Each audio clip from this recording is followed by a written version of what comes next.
31st, last day of August.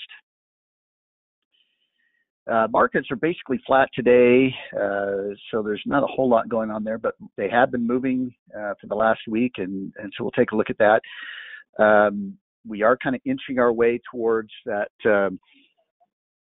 overbought condition that I've been talking about for several weeks now.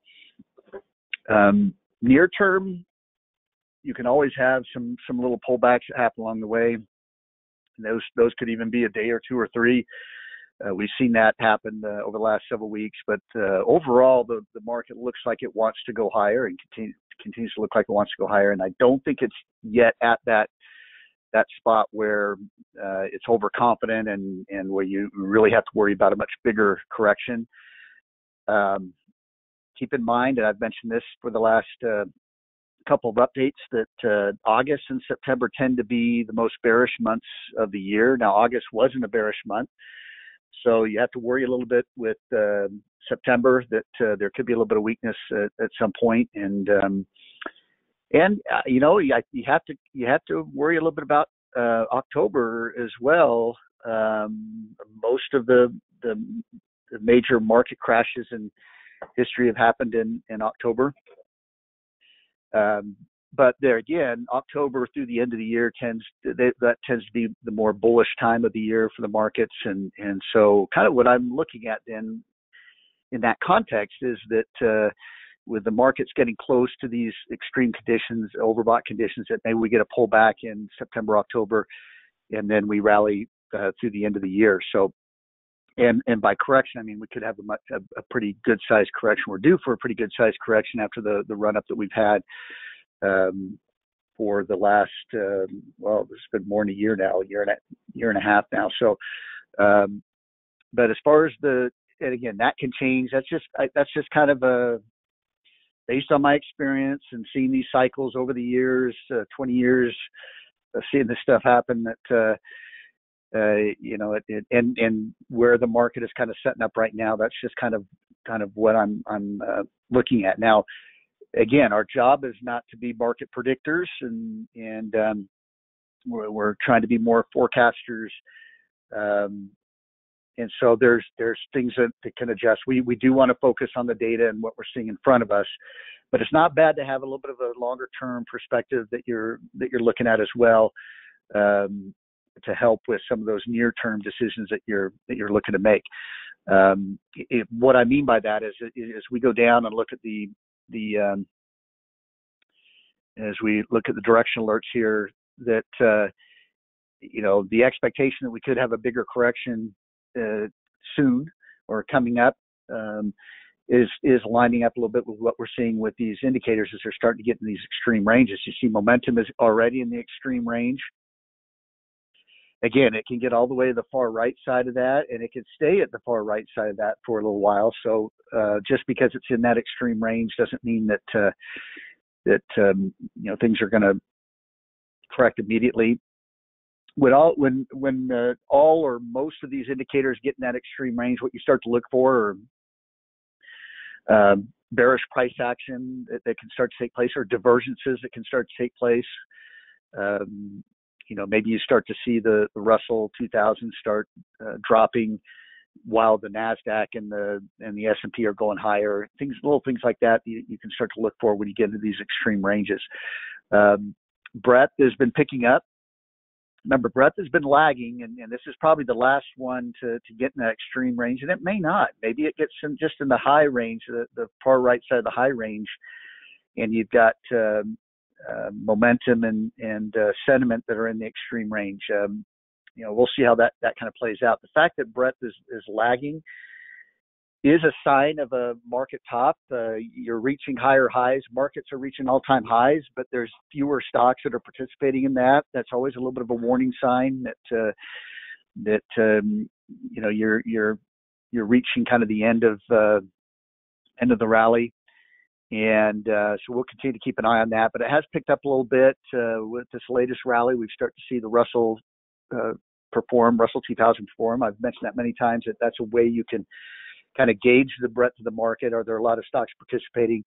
when that indicator or when that index starts outperforming the other indexes, it's a good sign that more stocks are participating in the rally. And we're seeing that today, where the other indexes are basically flat, but we'll see it here in a second, but the Russell's been up about 0.25% for most of the day. So it's been kind of outperforming in today's market condition.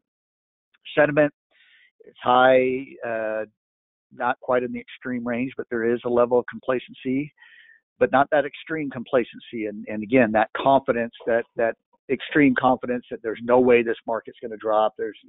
That's when you have to worry. The phrase I often say is, when it feels safe to get in, it usually isn't. When it feels like everyone's bullish on the market, everyone's confident the market's going to go higher, that's a lot of times when people that don't know what they're doing feel the most confident to get in and risk the most. And that's the time you have to do the opposite, where you start getting out of the market and start reducing risk. Because when it usually feels safe to get in, it usually isn't. And we can see that visually. That's kind of a vague statement, but we can see that play out with this indicator. As you see that indicator get into that extreme complacency range, that's a sign that you got to be thinking as a contrarian. Think the opposite. Take less risk, tighten up stops, take defensive measures, reduce risk exposure. Those types of things are what you start to do in those conditions. We're not quite there yet, but as we get closer to that, I'll definitely mention some things that you could consider in those types of conditions to help manage your portfolio. We'll start taking them in the portfolio I'm running here in the live class. So you'll see me start to tighten up stops, or start to get out of positions, or not add too many new positions, things like that, as we get closer to that. All right. As far as the buy-sell ratios, the overall buy-sell ratio of the market is up pretty high here. We're at over 2 to 1. Remember, it was below 1 for a little while there, and that's when we didn't really want to add new positions there. But since then, it's been picking up. We're not really at an extreme between the buys and the sells. We are widening here. But you can see we've been wider at different areas. These have been when sells have been greater than buys. But here is a case where we had a little bit of a wide range between the buys and the sells. We're not there yet. So this is showing there's still potential for this rally to continue based on that analysis there. The sentiment indicator is at the extreme range here. So that could explain why we're seeing a little bit of a flat market. And we could see maybe a little bit of a pullback here, but again, I don't expect a large correction here. But you can see that it can rally a little bit past at that extreme range. If we see a real sharp market move in the next week or so that pushes this to an extreme, we get sentiment to an extreme, and maybe even market breadth close to that extreme. We could be in those conditions very quickly where we have to start taking those defensive measures. So that's something we'll watch pretty closely here.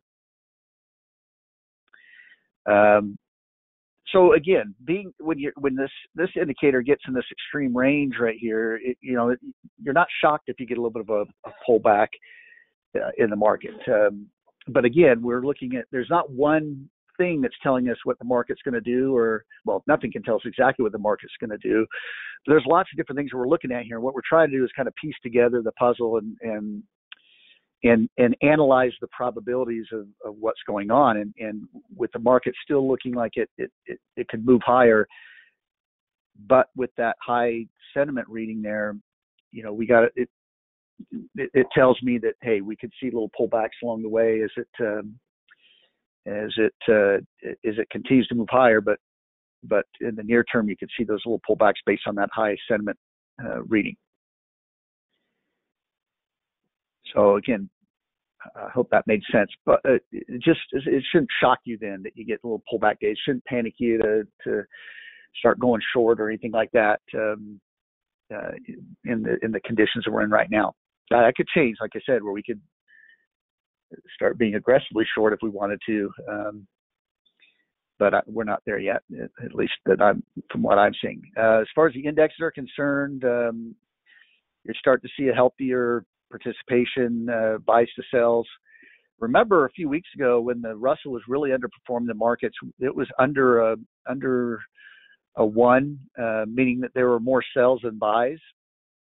You can see since the Russell's been rallying, we're up to a 3-to-1, meaning there's 3 times as many buys versus sells. So again, that's just showing you that we're getting that small cap participation. That breadth is picking up a little bit. Now, what would cause me to be concerned, and what would cause me to really see the market in an overbought state? If these indicators start getting up towards a double digit, 10-to-1, 12-to-1 ratio, where there's 12 times as many buys versus sells, you're in an extreme overbought condition. You can see we're not quite there yet. And it doesn't always have to be double digits. You could have 8-to-1, 9-to-1. That's a pretty high ratio. You combine that with extreme levels in those direction alerts, and you really would start to need to look for bearish price action or bearish reversal formations to help kind of signal a bigger pullback that could start to take place at that point. So that's another thing we'll keep an eye on there. Let's get to the charts.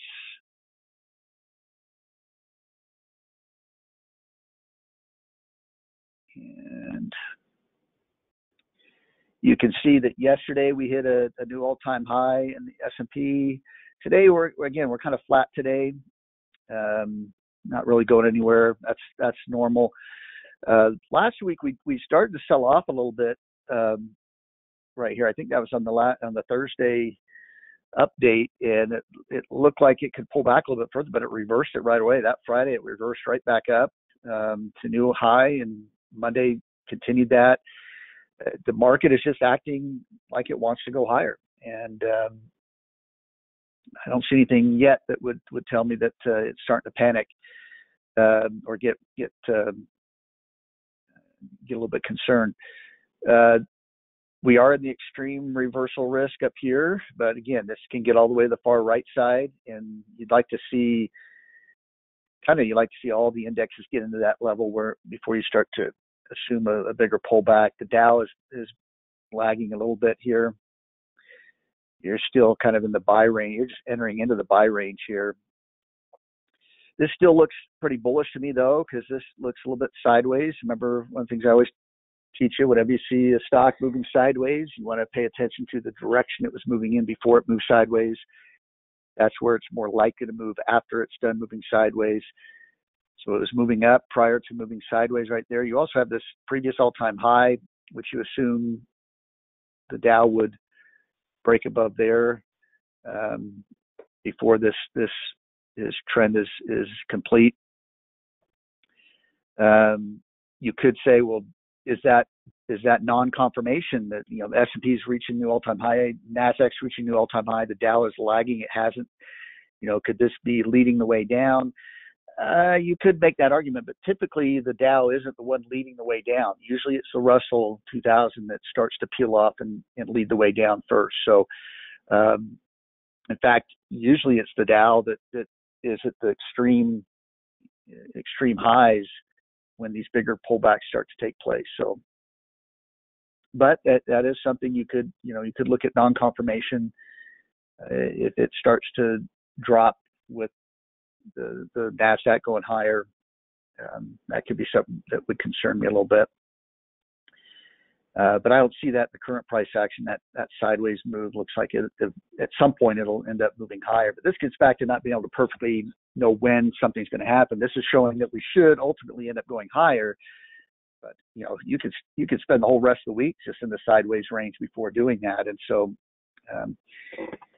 this analysis is not always going to help you with shorter term expectations. That's where you can focus on the individual price action, the candle for the day, the candlestick analysis, and things like that.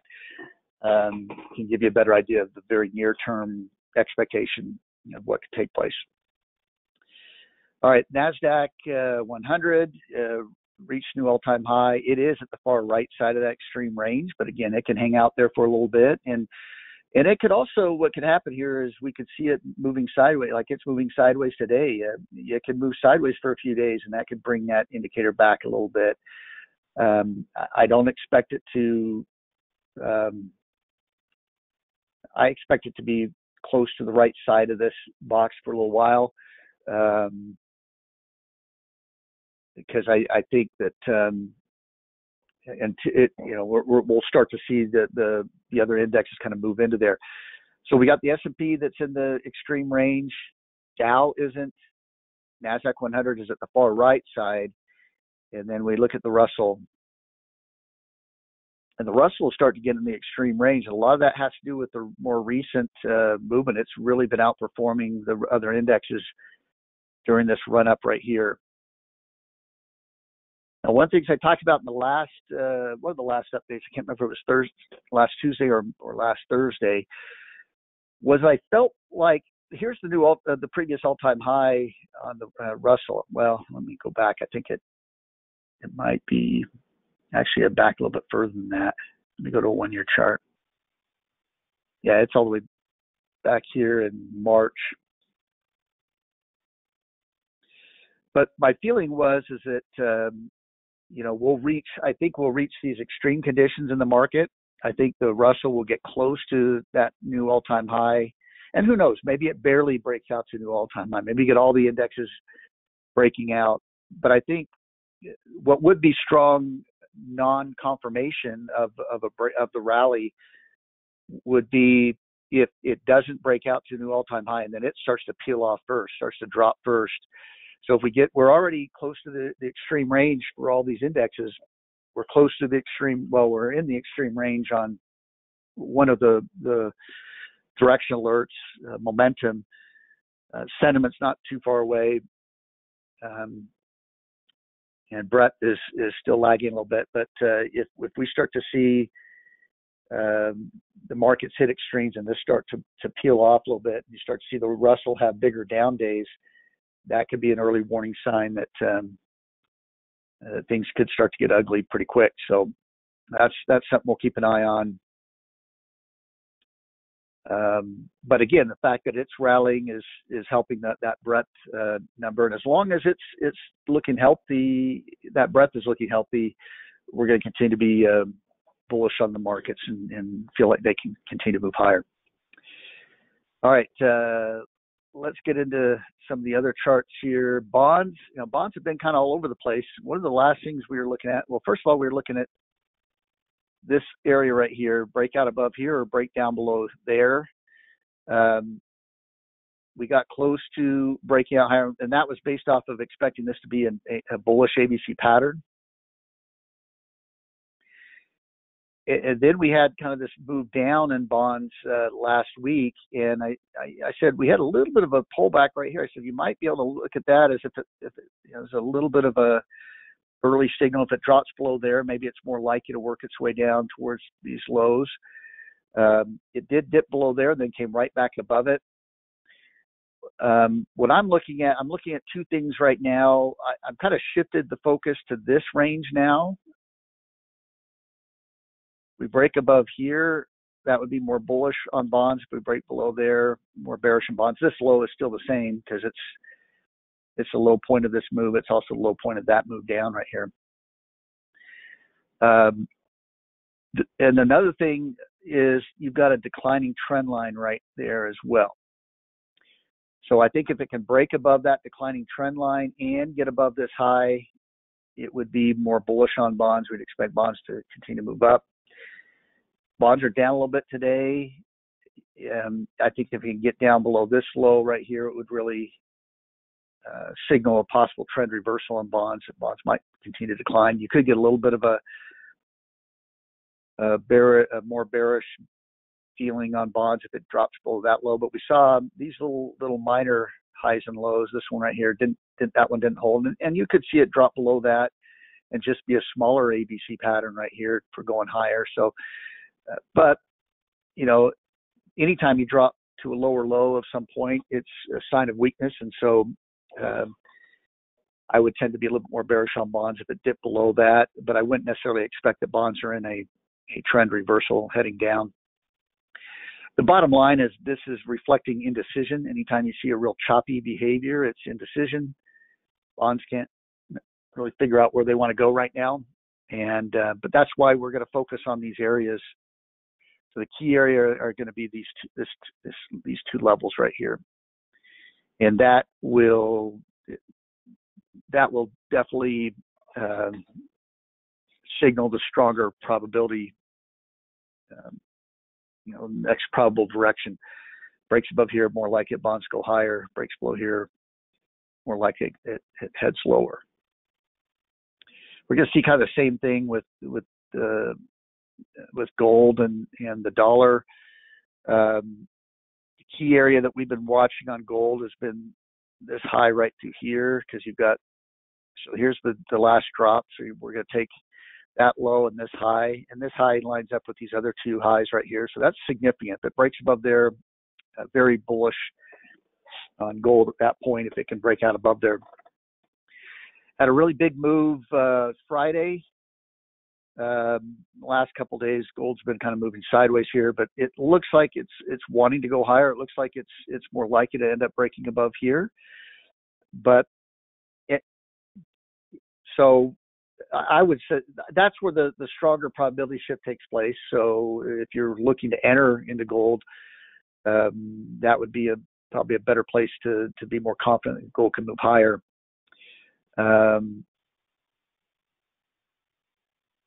And this is based off of that longer term chart, that this is a possible larger ABC pattern.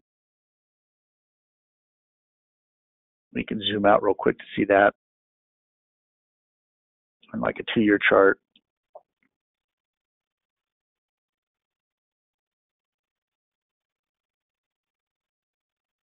So you had this big run up right here. Here was a larger pullback.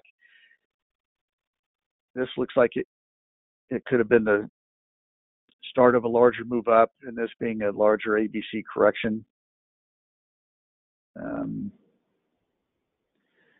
you can see why, if it dips below here, that'd be very bearish for gold, because you already, if that is at the bottom right here, and this is the start of a new move up, that's already a pretty deep retracement of that move. And so any move lower than that would significantly reduce the probabilities of going higher and increase the probabilities of going lower, and make it much more like you're going to take out that low and go lower.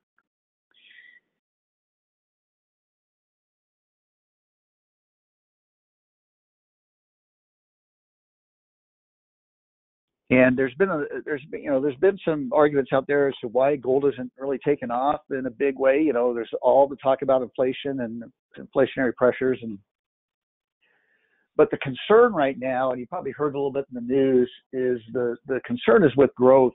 Usually, what really creates a high inflationary environment is when you have high growth and you have the inflation, and it's fueled by the high growth. I mean, the economy's growing very rapidly, and then the danger there is that the inflation gets out of control, and then you're trying to rein it in. And but what's happening right now is we're seeing a little bit of stagnant growth, and some of this is due to, it's hard to tell if it's just temporary. There's a lot of supply chain issues going on right now. Obviously, a lot of that's related to COVID. But what's happening is it's creating kind of a stagnant type condition where you might have heard the term stagflation. That's when you have slow growth in the economy, but still higher inflation. Now we're still looking at the Fed's still looking at whether that the inflation we're seeing right now is just temporary. Is it just because of this quick stimulus that we put in the market, and the kind of the temporary slowdown that we had with COVID? Does the economy jump right back up again, and those inflation numbers come back down? Is it just temporary? That's what they're haggling with, and that's why we're seeing, I think, a lot of the back and forth, the sideways type movement in some of these charts too. Is that that uncertainty that always reflects uncertainty, and so I I think that's why you're not seeing gold take off, because gold would really take off if you have an increase in inflation and in growth, rapid increase in growth. That'd be ideal for gold to start flying. But if it's going to be more stagnant, if you're going to get that stagflation, I think that's a reason why you're seeing gold not take off as rapidly. It kind of although these are pretty sharp moves here, but it hasn't really just kind of gone straight up like you would expect it to with some of these inflation numbers that have come in. And again, believe me, I'm a chart expert, so I'm not the expert in explaining the fundamentals of the economy and a lot of that other stuff.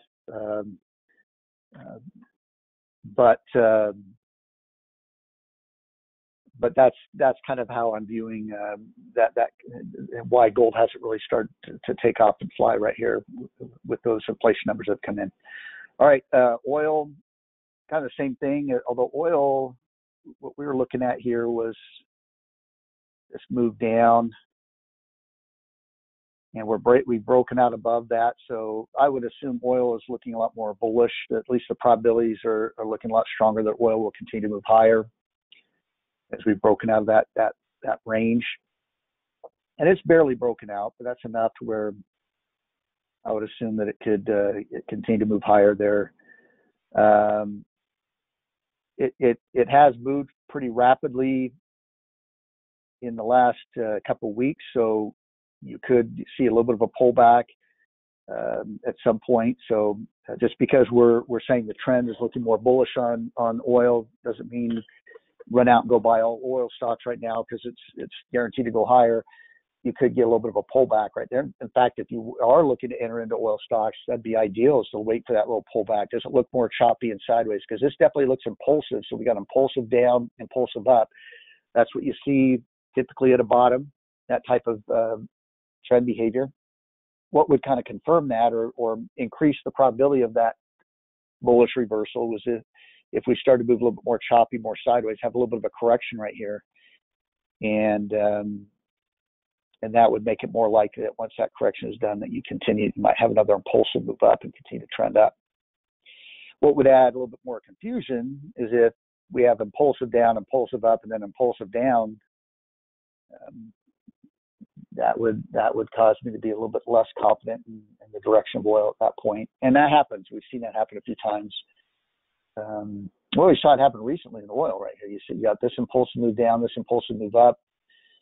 We're hoping to see a little bit more of a sideways move to confirm a trend reversal, though. Instead, we got an impulsive down, and that told us that just increased the uncertainty of the direction of oil, and that you don't want to be getting aggressive when the chart is showing you increased uncertainty as to what direction that stock is going to move in. So,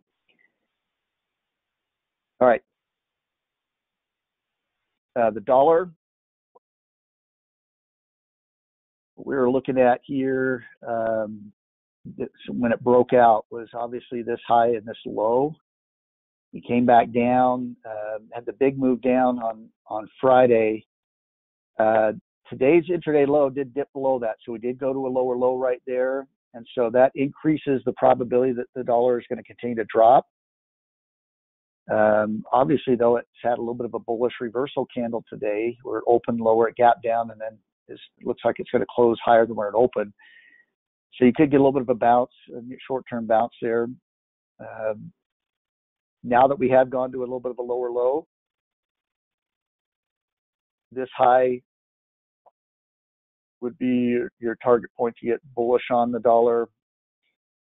And if it does bounce right here and rally a little bit, then that low would become significant as to expecting the trend in the dollar to continue to move lower. We're not there yet, though, because we can move down again tomorrow and still haven't put in that low yet. But with that drop today, even though it's so real subtle, that intraday low drop below there, it kind of confirms to me that the dollar is looking like it's in this trend reversal, meaning it's more likely to head lower.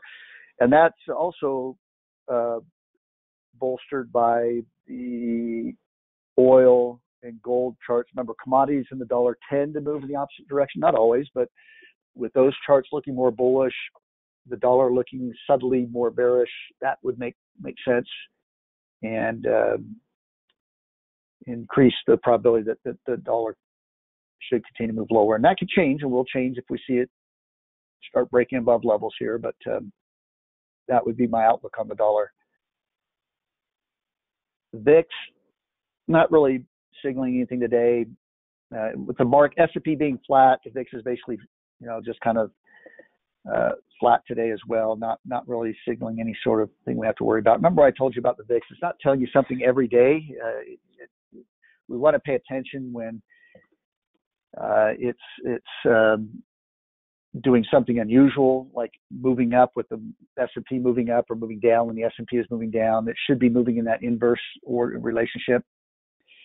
The chip stocks have recently broken out to new all-time high.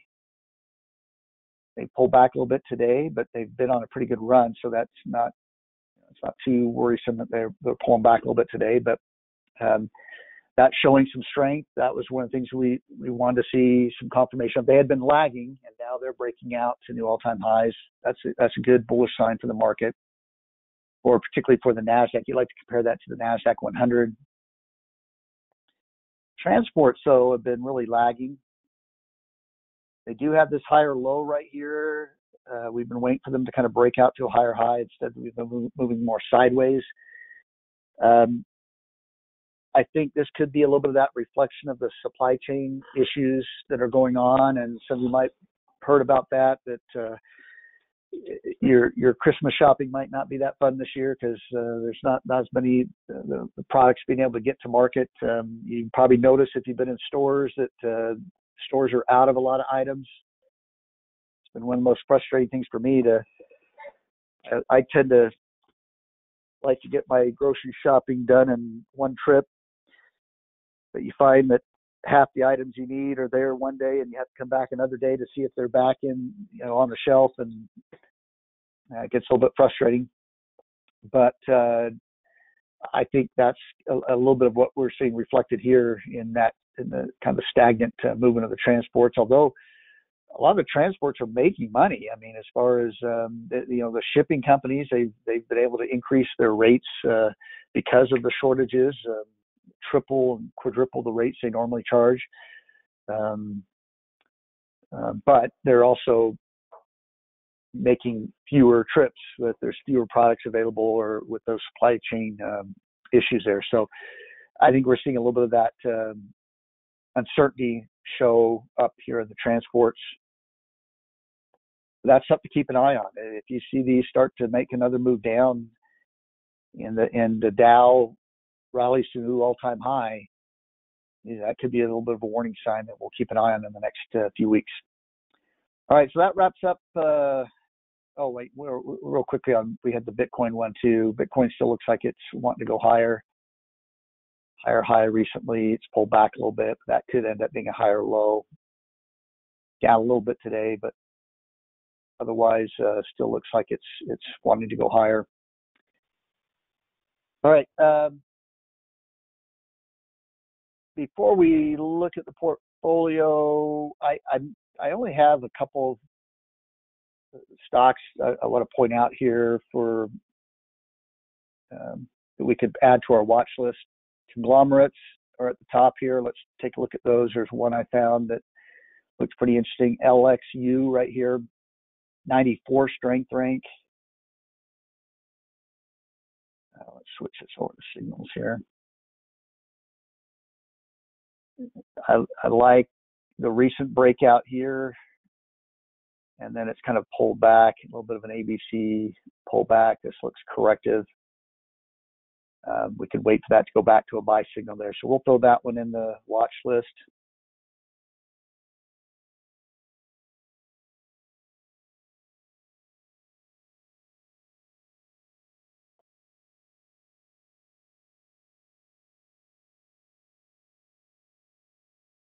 And then we'll have it signal. And it goes from hold to buy.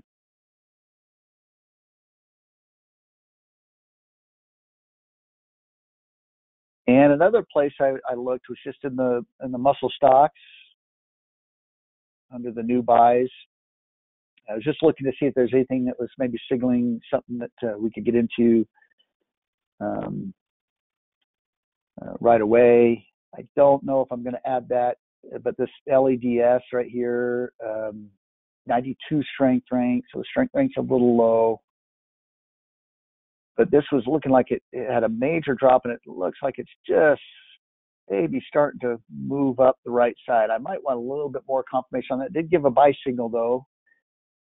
And my thought process was just if we just traded this from it does look like it's, you had a lower lows right here. It had a lower low at this bottom right here. And it had this little pullback. It could be a slightly higher low right there. A little bit of a inverse head and shoulders pattern possibly developing. I mean, this is really early stages, but you could trade this purely on reward to risk, enter in and then put a stop down below here, and you got very little risk. And if this thing gets back up to where it was a couple months ago, that's huge reward for very little risk. That could be your play on something like that. And maybe I'll wait till Thursday on this just to see if it can rally up a little bit more. I don't know. We'll see. We'll see how I feel. Let's go through the rest of the portfolio, though.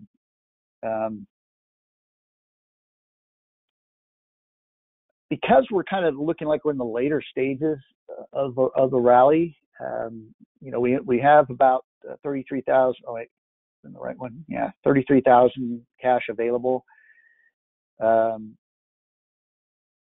I could try to just get into as many trades as I can, even if I'm just riding them for a week or two. And then when we start to see those extreme conditions, we can start to reduce risk, tighten up those stops. That could be an approach. The other approach is we could just kind of sit with what we have, not increase too much unless we really like the pattern. But let's go through and just take a look at the trades we're in. There are a couple stop adjustments I want to make. TFMT right here, our stop is at $3.60. Let's take a look at that chart here. I don't want to make any adjustments on this. Our stop is right below this low right here.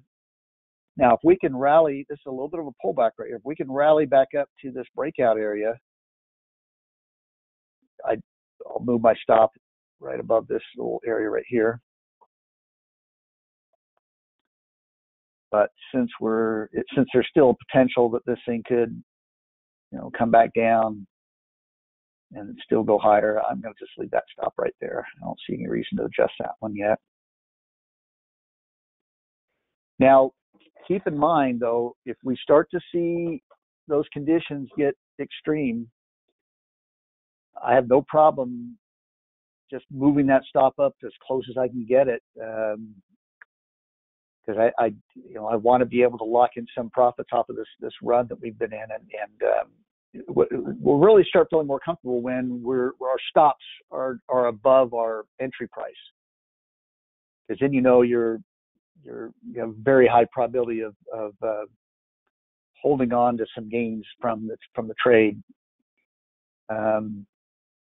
But if those conditions start to get extreme, I want to move those stops up pretty tight. So any sort of start of a move down will stop me out, and I can protect as much of the gains that I've already made. Because at that point, you have to analyze it from the standpoint of, is it really worth? And I may just even get out of trades. If I have a bearish reversal candle, I may just go ahead and we may just close out the trade. Because you have to ask yourself, is it worth grabbing that extra dollar versus the risk of having it drop $3 very quickly, and that could be $3 of your profit you've made over the last 3 weeks. Because remember, stocks will fall a lot faster than they rise, and so do I get out on a bearish reversal candle in the market that's extreme? It may go up another dollar the next day. I might miss that dollar, but it keeps me protected. I've now locked in those $4 or $5 in gains that I've made. And that way, if it has a sharp sell-off where it drops $2 or $3, I haven't given up a much bigger portion of my gains for trying to get that extra dollar profit. That's where you have to really manage that greed a little bit. Now, we don't want to just randomly grab the profits in front of us just because we're afraid of losing them. But like I said, if the market conditions get in those extreme ranges where it's not worth the risk of trying to grab those additional gains, we might start to exit some of these positions and lock in profits. Because if we can lock in the profits that we're at, I think we're up $1,000 or so, might be more than that. And if we reach those extreme ranges and we have $2,000 or $3,000 profit or something like that, I wouldn't mind exiting everything, and then when you get the big drop, you're not hurt at all from that, and it sets up some great new entry points for a new bullish run that the market can go into. And so, it's kind of tricky, but that's why we're doing it in class, to kind of walk you through. I could walk you through what's kind of going through my mind, and you can kind of learn from that experience. All right. RM, I do want to move this up, but some of these I can move up a little bit, so I'm going to go ahead and do that. RM, I think I had the stop down in this area down here. Where did we have that stop?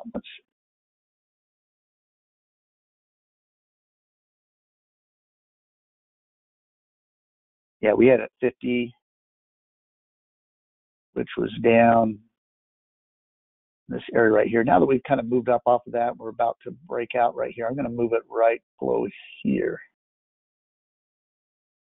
which is, I think it's right at 55. I'm going to take a look at this low, this day right here. The low of that day was, that was 54. The low of that day was 54.30. So let's adjust it to 54.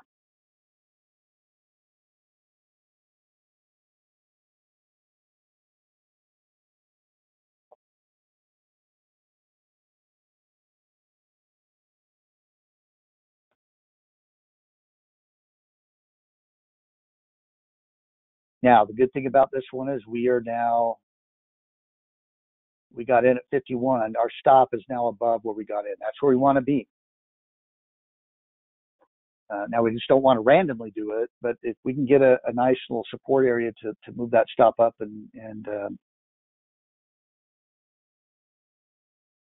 increase the probability that we're going to make money on that trade, that's what we want to get at. All right, so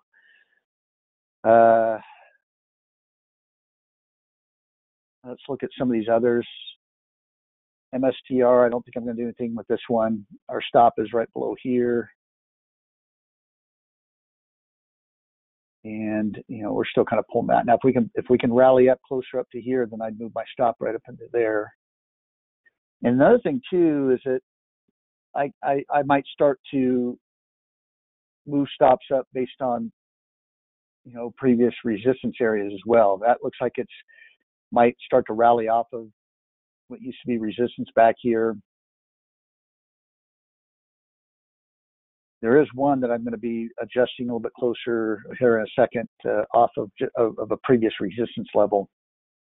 I'll show you what I'm talking about here in just a second. Now, we can kind of scroll through your portfolio if you want to change this to my portfolio, and then change this to your, this one, in this case, a stock specific class. You can scroll down through your portfolio a little bit quicker. Now, I've been doing it kind of back and forth because I've been wanting to look at what the stop price is, and do I want to make an adjustment to that. For time's sake here, I'm going to move forward a little bit. I'm not going to make a stop adjustment on Mara just yet. It's down. The stop is down here.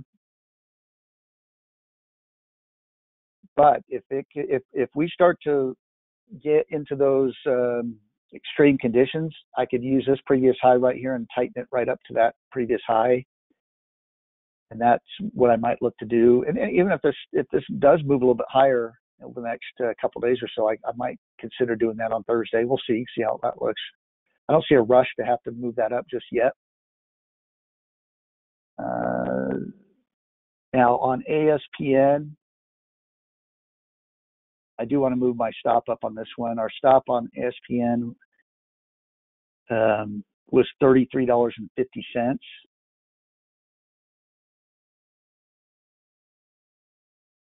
which was this low right here. Now we've had this big run up right here. I want to tighten it up a little bit. And so I'm going to take this high right here, which is a little bit higher. And that's at about that's $37.30. So I just took the high of that day, which was July the 12th, was $37.29. I just rounded that up to $37.30. Now, there's another reason right here that I feel comfortable moving that stop up to this area, and that is based on retracement as well. If this does come back down, remember, stocks will tend to retrace about 50% of their moves. There's about 50%. It can come all the way down to the 618, which is probably about right in here. So if this stock retraced all the way down past that 618 retracement, it's much more likely this thing is in a trend reversal at that point. And so it makes sense to go ahead and stop out right there and not give back all of the gains that we had on this run up. So now if it continues to go higher here, I might grab this high and move it up. But anyway, that's kind of the decision behind the stop adjustment on ASPN here. So let's adjust that.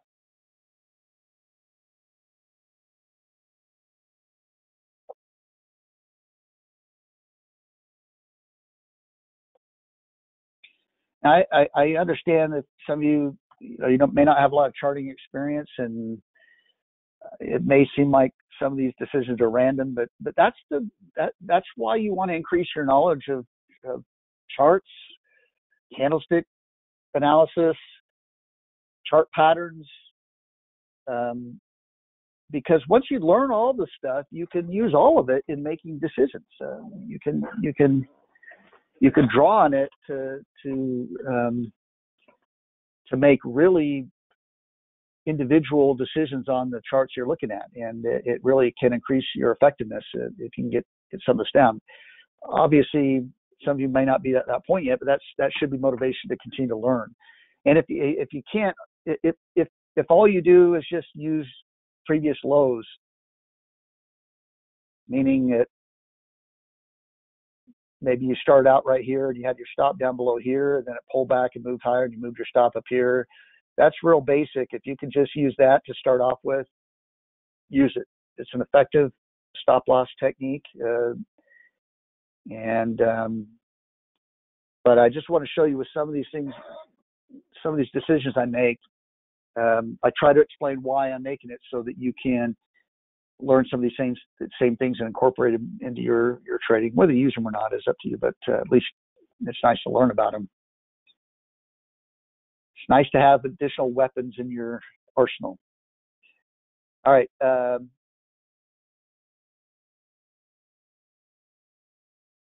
Riot, I'm going to keep it at 30 stop. But if it can break out above here, maybe I'll move it up to this where it was moving a little bit sideways right there.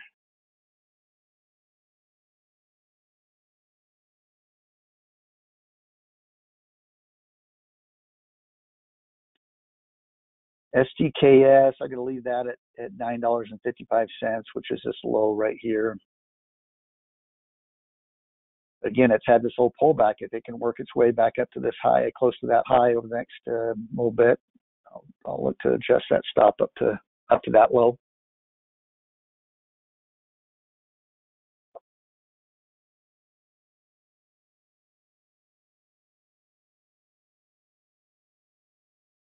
No, we are up. Again, this has been fluctuating. I think last Thursday we were right at break-even, right at 100,000. We're up about $1,000 again, but you can see how this thing fluctuates back and forth. We're not too worried about that. We're worried about how those individual charts look, and do they look like they should continue to move higher or not. Tesla, I'm going to leave that at 645, which was this low right here. It's had a nice little move the last couple of days, broken above this high up here. This could take off a little bit. Maybe we'll move it up to this area on Thursday. We'll see.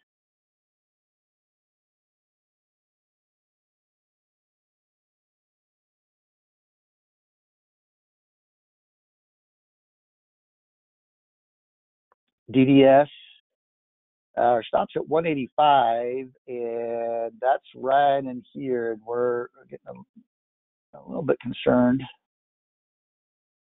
It's just right in this area right here. Now, we did give it a little bit of space down in here, not having it right up against this area. That might be very helpful. We had an intraday low down here at 190, so we're getting close to maybe being stopped out. But this looks bullish to me, more of a sideways move after the breakout. So I'm hoping we don't get prematurely stopped out, and that's part of the reason why I put that stop down a little bit. Hopefully that works out to where it stays in the trade and has another burst higher, because that still looks like it wants to go higher.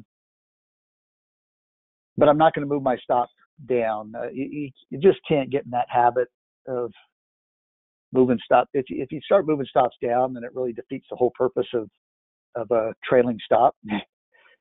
And so I'd rather get stopped out and then have it start to go back up and get back in it again with some confirmation than adjust my stop down. It just leads to bad discipline. And you get stopped out of the trade. There's no rule that says you can't get back in again if it looks like it wants to go higher. So I just as soon do that. All right. Mosey, I am going to adjust the stop on this. We're at $4.90.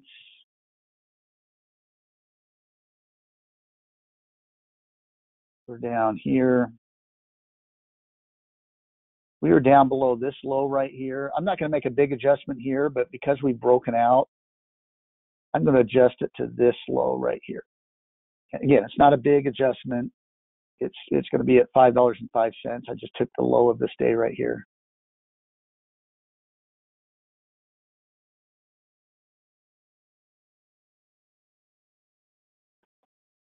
And some of you might say, well, what's even the point of doing that? Yeah. It's not that big of a difference, but if anything, it gives us something to do in the class.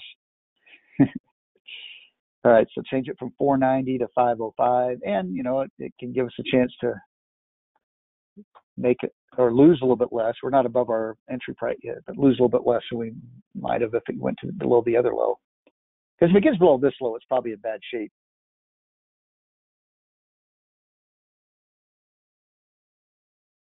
All right.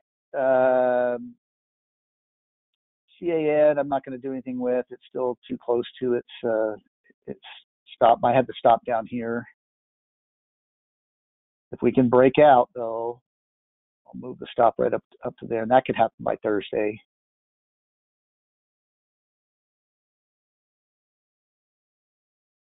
And same with, I'm not making any stop adjustments on these other two. OPRX, it's still down below here. Now, I do want to try to lock in some of those gains. So if it can break out, maybe I'll take this low right here and move the stop up to that point.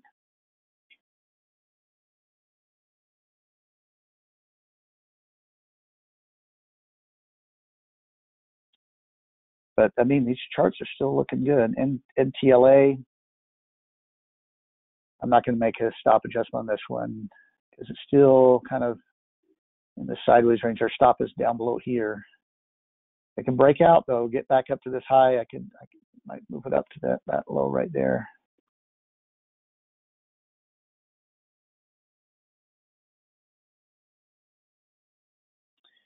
All right. Let's look at our watch list here. Now, I did get email alerts on Monday on KRUS and CEIX. You can see that the alerts have already been triggered. Now, I waited on those. Just because you get the alert doesn't mean you have to trade it.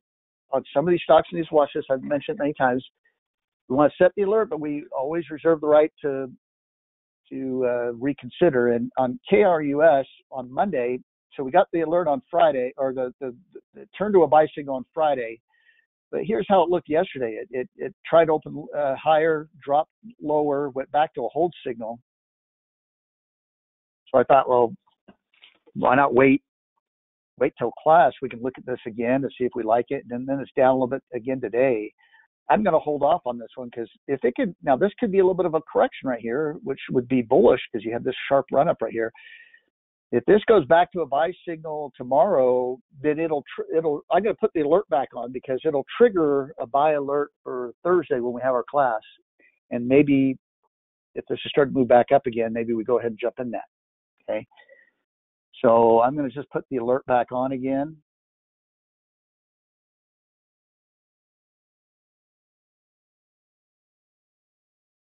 Just click on that box right there.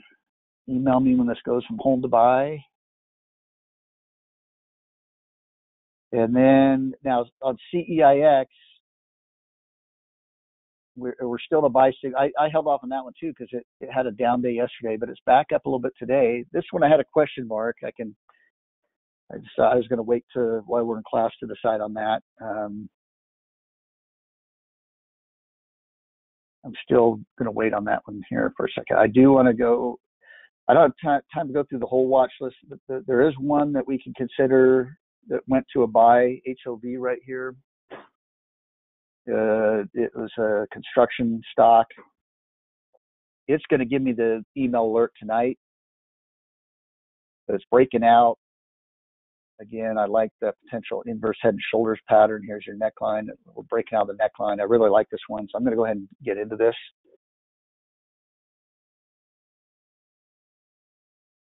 So I want to add this to my portfolio, this little blue plus button up here. And it's going to ask me which portfolio, the stock specific class. Oh, we need our stop. Hold on.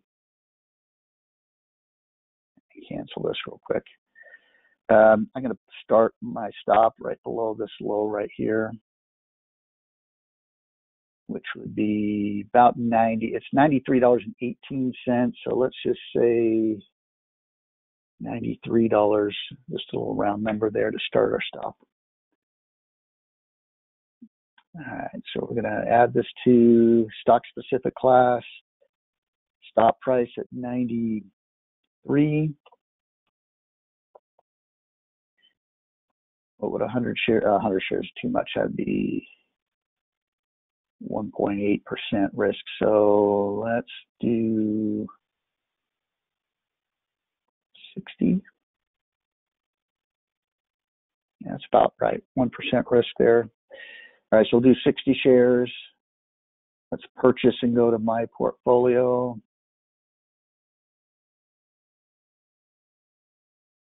All right, there it is in there.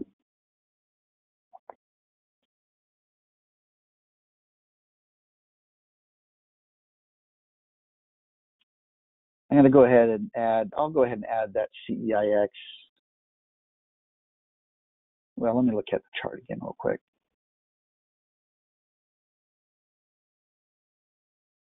I'll tell you one thing I'm worried about.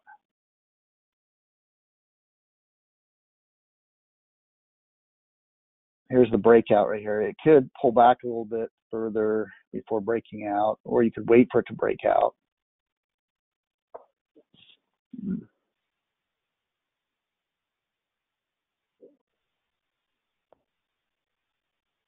I'm going to hold off on this till Thursday because by Thursday it could break out. That'd be a real clear, good reason. Again, it could pull back a little bit further where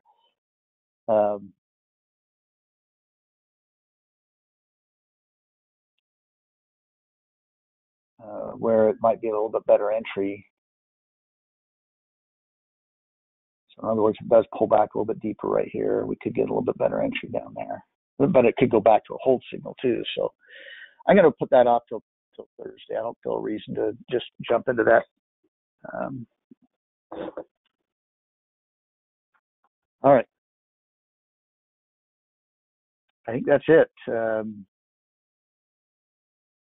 I could go through the watch list. We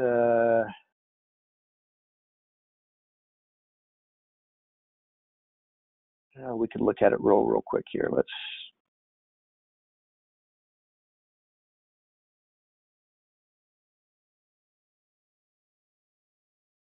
ZDGE is still chopping back and forth. Hopefully it can break out above to a higher high at some point to give some more confidence to consider that.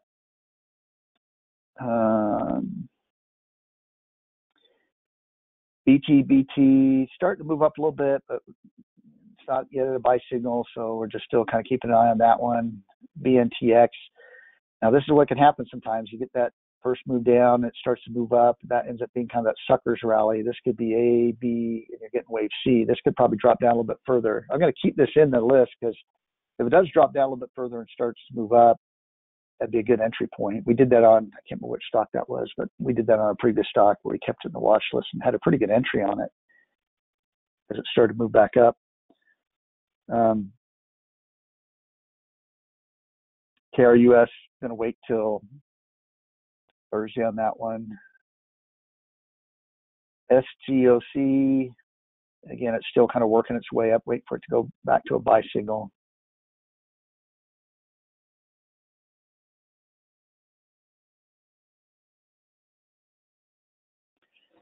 Question, we've got the return of 30% for Mara. Why don't we set a higher stop loss? Is it because the trend pattern? Well, I want to move my stop. Well, you can do whatever you want. If you're just going off a percentage and you want to lock in a certain percentage gain on your trade, do that. I'm trying to base it off of the chart on this as much as I can. And here's where I have it right here. I want it to get a little bit higher. There's still potential. You have a little bit of a market pullback where this could dip down and stop me out. I'm still bullish on the market, and so I want to let that thing kind of run. I don't want to get too close to it. Like I mentioned earlier, you might have joined a little bit late, but I said if it can go up a little bit higher, I'll probably adjust my stop up to about right here, and that might happen on Thursday. I don't know if you missed that part of it when I was going over it, but I do want to adjust that stop as soon as I can, but I don't want to just randomly do it. I don't want to get it too close to where it bounces me out too quickly. Now, again, that could change very quickly if the market conditions start to deteriorate a little bit. I feel a lot more worried about the market selling off. I'll tighten all these stops up. I may just take let's say the market conditions look more bearish today, like we could have an imminent pullback. I might just take the low of yesterday and move my stop right up below that, do something like that to really tighten up the stop. But I don't see a reason to do that yet. So that's, again, then that's why these stop decisions and profit-taking decisions are very personal. They should be. And they can be very robotic if you want to make them very robotic. It's up to the individual, they should be more robotic if you don't have a lot of experience in knowing what you're looking at and reading, and like I mentioned earlier. But as you gain that knowledge and experience, use it to make better trade management decisions. All right. I got to wrap things up. We'll take a look at those. We can take a look at the rest of those stocks. I didn't see any of the other ones in that watch list I wanted to get to, and I didn't see it I wanted to boot out either. So we can take a closer look at those on Thursday. All right, thanks, everyone. Have a great week. We'll see you Thursday for the stock-specific class. Bye now.